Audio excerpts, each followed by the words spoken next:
So this is a little bit of a different concept for the koi perspective. My first international interview, so I'm hoping this sounds okay and comes across okay. So first time, so take it easy on me. I'm here with Sam from Denmark. How are you, Sam? You all right? Yes. Yeah, I'm good.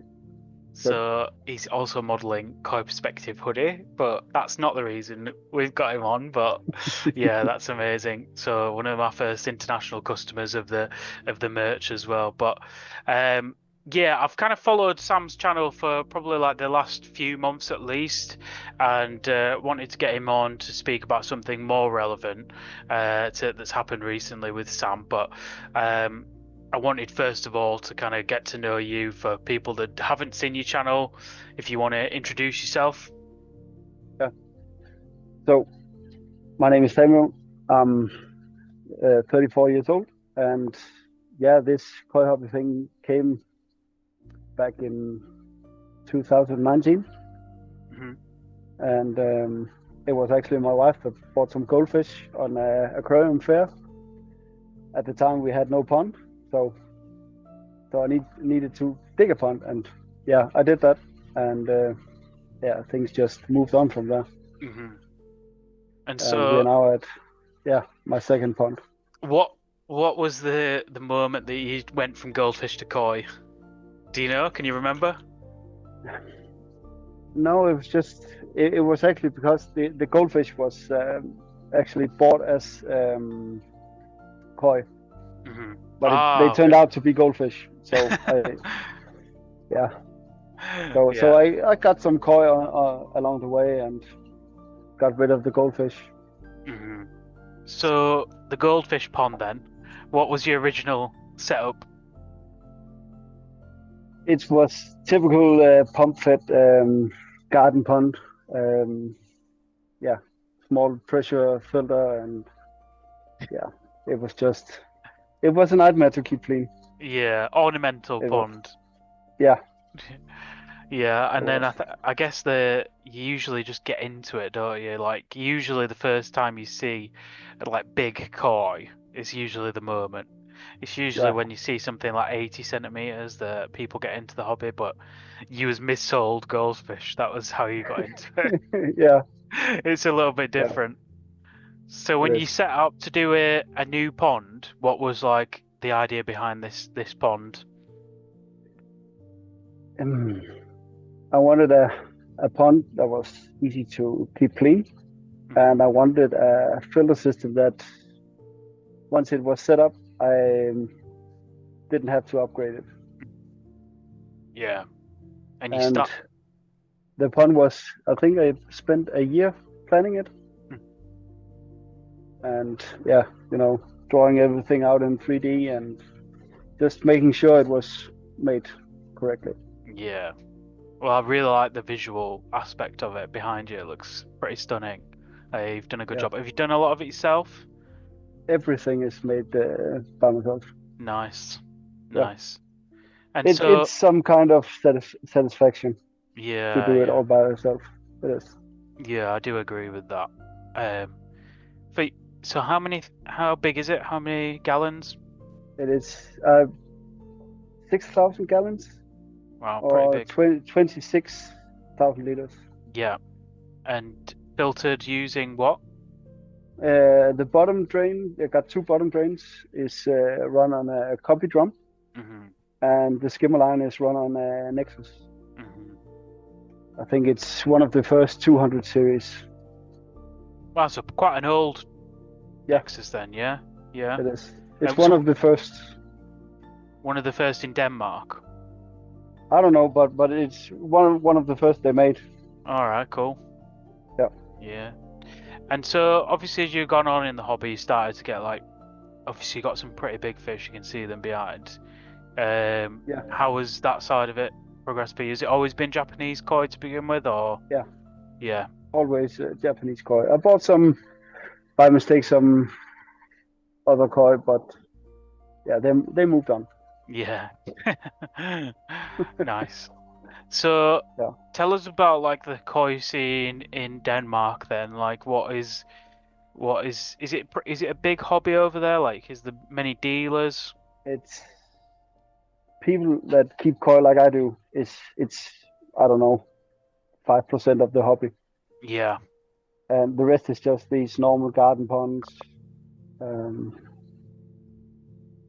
so and it's quite a small scene, but we got actually a lot of dealers Yeah. all over the country. That's quite interesting. It's the Yeah, other way around here. I think there's quite a lot of koi hobbyists and maybe not so many high-end koi dealers. yeah, I mean, there is quite okay. there are a few, but it's kind of the opposite way around here. The pond, then, you've also done you grow on. Of when was that Yeah, built? You did a secondary it pond was as well. built at the same time as this Oh, one. really? Yeah, Usually the second pond comes afterwards. yeah. But as I said, it has been a year in the planning, so everything was just Yeah, sort of yeah made so nice. I don't have to redo it. Yeah, yeah. So do you want to tell us a little bit about what's happened recently? Like what the day was like for you? Yeah, Obviously, pretty disastrous day for yourself, but I think it's something. I mean, as soon as I saw it, I thought it's worth covering because it does happen. I mean, it happens all around the world, yeah, and people will know what I'm talking about from the title of the video. But um, this kind of thing, it does happen. But yeah. It take us does. through It that does. day. So it was Saturday, and I went out to check to my fish as I always do. And the first thing I just saw was my padlock was missing on my feather house, and yeah, everything just runs through your mind. And I opened the door and go in, and everything is running as normal, nothing unusual. And I take 2 steps in and look it down to my growing tank, and I just see just a bunch of dead fish lying around in the corner. Got 2 or 3 fish swimming around, Mhm. and they were just really moving slowly, like something was affecting them. And yeah, it was a nightmare. So the padlock had been broken, and you've gone in, and there were Yeah, just fish on the bottom. yeah, Crazy. and two, yeah, I would say 2.5 fish swimming around. One of Mhm. them was almost dead, and Yeah, I removed all the live fish off into a bowl with fresh water, and yeah, they just died slowly. yeah. Um, What I can't yeah, and then understand is somebody's actually like broken in as well, like through a yeah, padlock. yeah, It's really kind of unbelievable. And it is. do you have any inclination as to what it was that's killed them? We did some water tests, and there was nothing on in the water test that suggested something. So must have been some kind of chloramine pool tablets, something like that. Crazy. Because the chloramine disappears after a while, so Yeah, and leaves no trace. yeah. It's just unbelievable. I mean, Yeah, for someone to do such a thing, you know, it's kind of just disgusting, really, for somebody to it have is. done that. And I know from reading up about this incident, you have been on the phone to the police about it over there as Yeah, well. Like, yeah, I'm yeah. I sure got. there's. So, I actually didn't expect them to show up, but they called and they said that they wanna have a look. So they came 3 guys to check it Well, out and take the yeah. report. Well, hopefully, like, they get on top of it because it sounds like a bit of a problem over there at the moment. Yeah, it is. I after I posted made a post on Facebook. 6 or 7 guys uh, contacted me and said that they have been poisoned too, Wow, and wow. 3 of them is actually dealers. Dealers. Yeah, So we had to take a short break because Samuel got absolutely drenched in the rain. yeah, um, but yeah, so that hopefully, like, if there's more people that can come forward about Because you believe that it's probably one guy that's doing this, or do you think it's a group of Yeah, people? I don't think he's not doing it on purpose. I think he's the way he's acting on social media maybe inspires people to do it. So you mentioned about this guy almost like enabling it on social media, and Yeah, we won't name the guy, but hopefully like it's pretty obvious to the police like who these people are. Eventually, yeah, this has got to come back to bite him one day, hasn't it? yeah, and not just to the police, but everybody in the hobby Yeah, can clearly see who that person is, and the amount of hate and shit I got from Facebook and his particular group, it was ridiculous, mind blowing. yeah. But what I don't Um, understand is like this hobby is is meant to be, especially at like the high level that you're at, and yeah, obviously this guy as well. Usually, it's about coming together and like yeah, it is, it you is, know, talking about koi together, talking about you know what fish you're buying and understanding development, yeah. hosting events, and I just don't understand how twisted you have to be to like. But I think it's the koi hobby in Denmark. It's divided into two or three groups, Why do you and think you that know is? you have some people that belongs to one dealer that he got the best koi, that's show level koi, high quality koi, all that stuff, and then we got another dealer with some other people following him, and just it's just divided.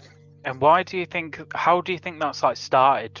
Do you think it does stem from the dealers? This kind of disconnect.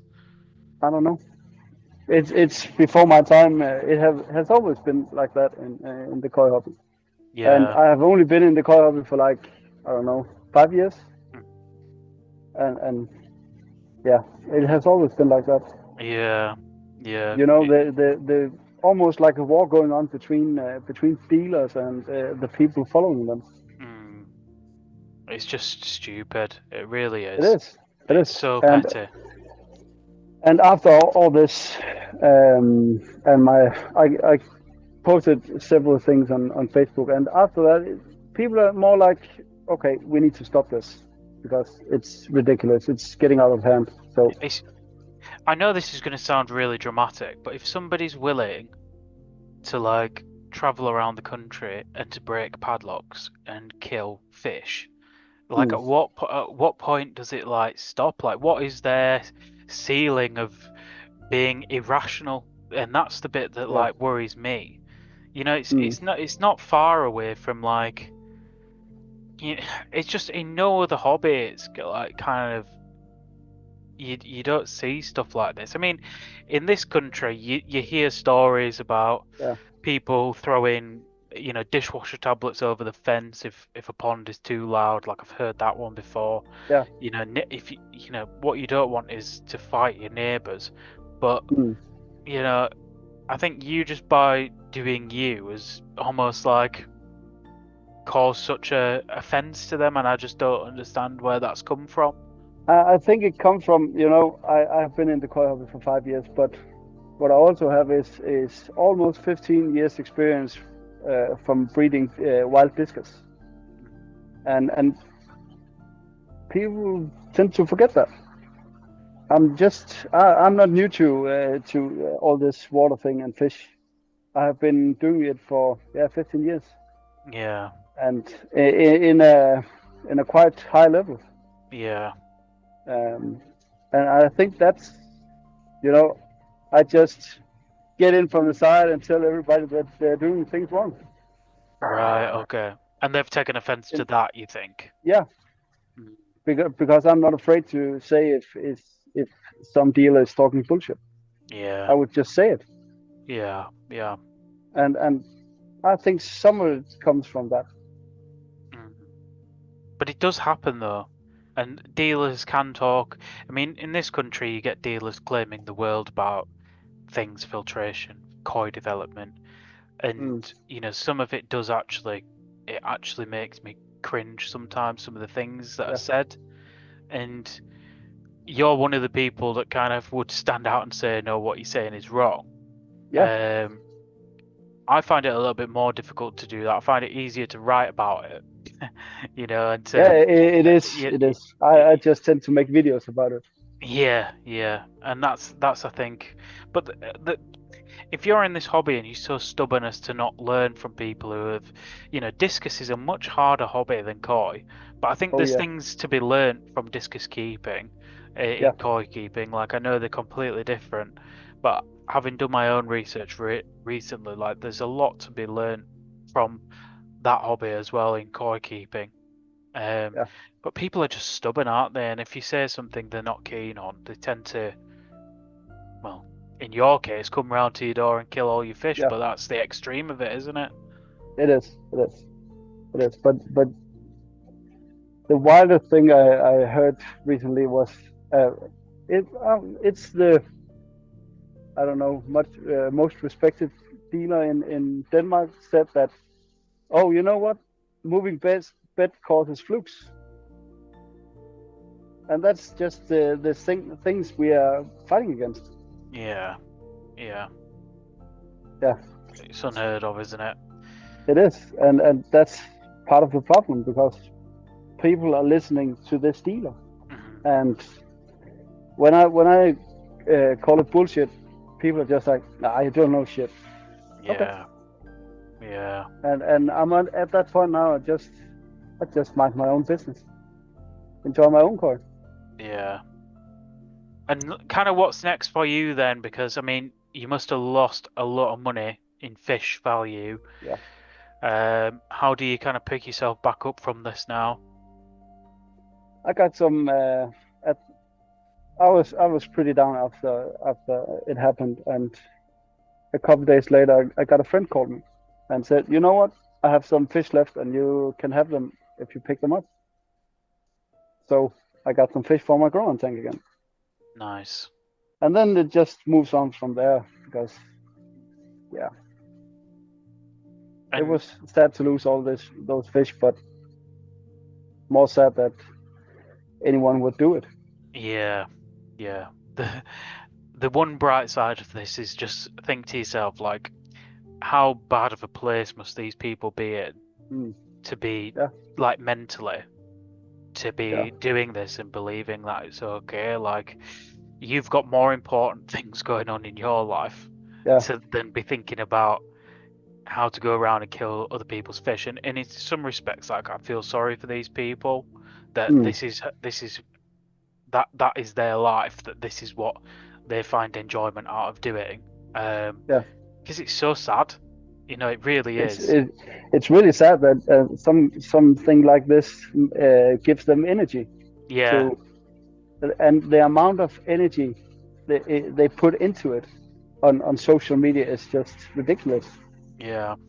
I got 3 kids and a wife. I don't have time for that. No, no, that's it. That is it, mate. And that's the reality. Yeah, That's why you got to keep your head high. I mean, the fish that have survived, have yeah. you, how are they doing? Like, They're doing fine now, but I did empty all the water off my pond because there was clearly something in because they were just flashing like crazy. So I emptied the pond, washed it down, and filled it up again, and then I had to treat for gill flukes because of all the stress around it. yeah, yeah, But they're fine now. yeah. I think it's just going to They're, be a they're, they're time. finally back to eating normally, and yeah, Yeah. Well, there'll just be certain amount of healing they'll have to do in the gills and yeah, things like that, won't there? So, you can see it in the background, like a couple of them gasping and flashing, but that is just the reality of the situation, it is, the hand they've it been is, dealt, and it's going to take time for them to come around from that. yeah, yeah, Um, because damage to the gills is it's a bad thing. It is, yeah, and not it good. takes time. It takes time. Yeah, yeah. And for anyone watching, what's your YouTube channel called for people to find? It's called Kanalen. It's Kanalen. basically Danish for the koi channel. Okay, and you'll be posting on there, keeping us updated as how Yeah, you get on. Yeah. You've been posting Yeah, stuff. I think I got some small series of how I built the pond. Yeah, yeah. And hopefully, like, we can get you back to normal koi keeping. And Yeah. like I said to you, invest yourself in a big dog, Yeah. a German Shepherd or an Alsatian or something like Yeah. that, I think. But Yeah. My kids would love that. yeah, that's the security mechanism going forward. So at Yeah. least if they kill your fish, they might lose a hand or something like that. Yeah. All right, mate. Well, I really appreciate you like being vocal about it because some people would, shy away from it. Yeah. I think it's something that needs to be discussed, and hopefully, It is. It is hopefully, because it needs to stop. hopefully the police carry on. Like, I'm hoping that they Yeah. find something, or other people off the back of this video come forwards, and your videos that you've done come forwards and speak Mm. to the police about it, and at least let them Yeah. know if they've had anything similar going on, because it needs to be looked into. And Indeed. I'm sure that we'll hear from you again when you've got Yeah. everything up and running. And thank you again for buying the hoodie and stuff. So I'm hoping you go into the Yeah. I love it. koi show next weekend, is it? Yeah. It's next week. Yeah. Yeah. So fantastic. All right, mate. Thanks Awesome. again. Subscribe Thanks for having me. to Samuel's channel and keep in touch with everything he's doing.